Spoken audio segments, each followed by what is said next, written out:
Taiyu is indeed glad to see Senku again as he barely can form words, but then again that's all how they can.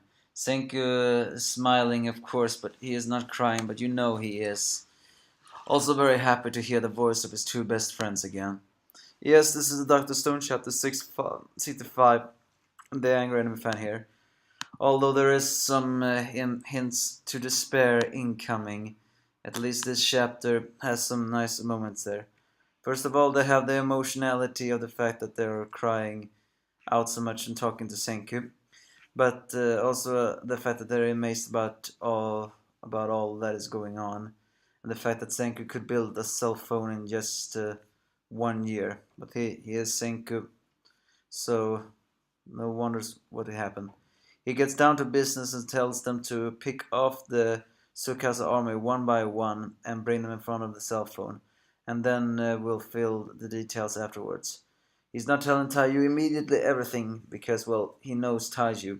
So, and while the villagers are a bit worried uh, that he's mocking him, Taiyu is just asking Senku if this plan of his will avoid spill the least if this plan of his will make sure blood will be spilled less. I mean, the best way to avoid blood being spilt. And Senku confirms yes, it is.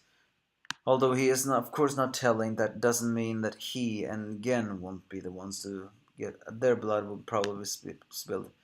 Hearing those words, Taiyu immediately declares that he believes Senku. After all, his loyalty to Senku is undying, so he always follow and believe Senku all the way.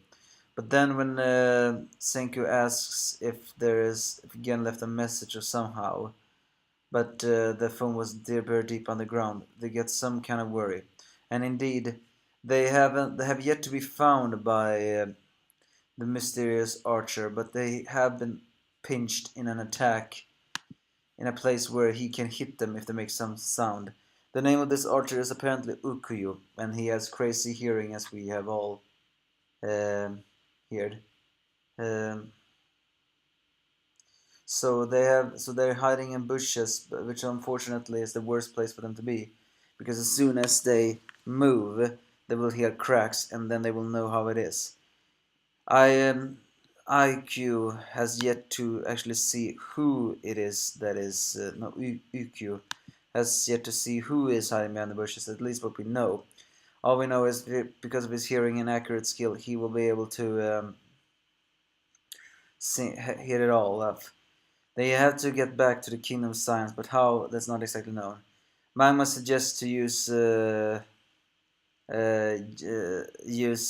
Chrome as a meat shield, and then he punches him. Of course, that's not gonna work. But then suddenly Gen gets another idea. Uh, Although I have a feeling that this idea is not so good either. He pulls out a spare battery that they were supposed to give to Taiyu. The fact that they couldn't give this battery to Taiyu foreshadows for me a very great despair incoming. So, either way, thanks to what he has learned from Senku, he connects the ends together and for a wire, and it will make sure it will heat up. As it gets closer to the branch, it will create a fire, a smoke and fire that will give away their location, but it will also dim Ukyu's view. But he will hear them, but he will not immediately see them. And then Chrome will scream the mad things, as does Magma. That way, Gen runs away while they drag away all the attention to themselves by screaming and casting the smoke for cover. So with that, Gen, although he's not so happy about it, flees back to the village. As the arrow of Ukyo is being fired, it's unknown if he's hitting anyone yet, but we can all assume yes, it will hit. Most of all, how they're even gonna escape from him doesn't know. But back on this Kingdom of Science, the Kazaki has created a curly, sorry, copper spring, and with that created the records. With that, they soon will be able to play it. But they need Gen. After all, Gen needs to pull out a fake imitation of the girls, and he actually managed to reach just in time. He's even revealed he had a blade in his pocket. Um, so with that, the team of the Perseutionists are reunited.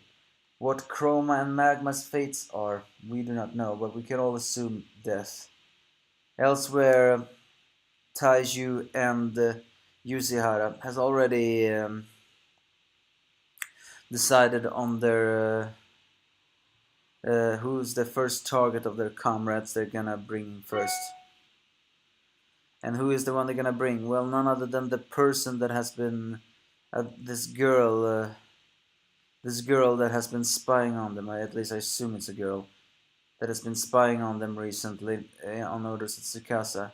If they could get as much people that are surveilling them on their sides, then that way they can pull Tsukasa's eyes, I mean dim Tsukasa's eyes even more. And one by one they will convert everyone in Tsukasa's empire. Now the question is though, will that really be that smooth?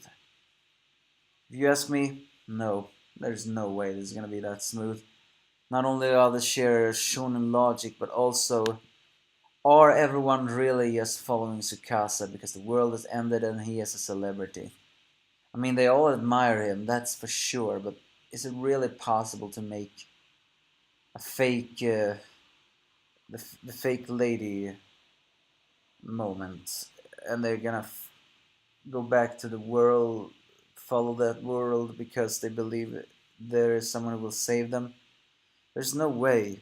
They're all following Tsukasa because they believe in his visions, not because they have nothing better to do.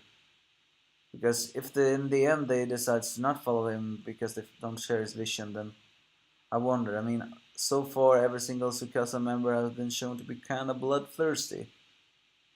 Especially, so how are they gonna convert all of these back to the sides if they were not this bloodthirsty? I wonder. But you give me your thoughts if you have any.